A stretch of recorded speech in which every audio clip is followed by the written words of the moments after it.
Hello, everyone, and welcome back.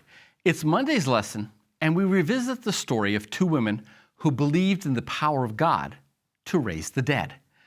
As the lesson points out, both women had very different backgrounds.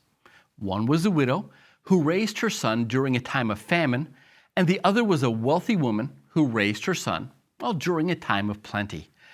The first during a time of apostasy, the other during a time of revival. The first was able to have children. The second, she needed a miracle. What they both had in common was the fact that when God needed them to take care of his servants, they did so in faith. What I love in both stories is that both women did not tell God that he owed them a miracle.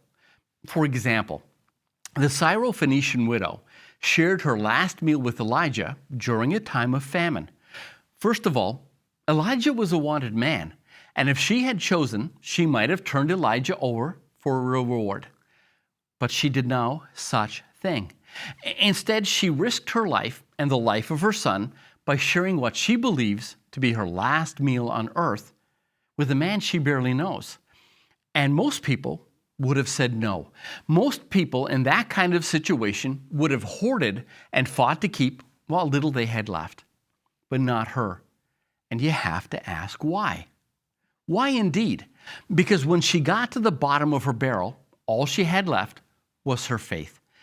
And when her son dies, she doesn't demand that God help her because he owed her for taking care of one of his prophets.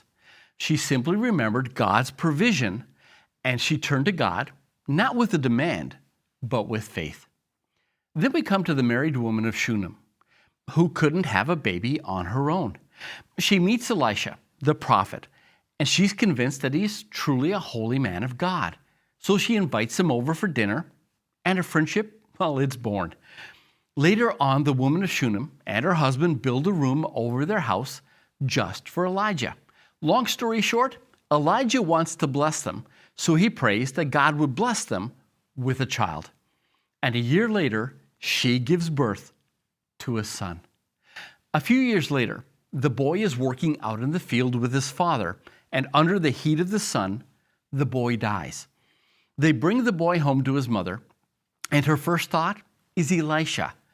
Now notice, it's not because she thinks he owes her because of her generosity, but because she has faith in God's generosity.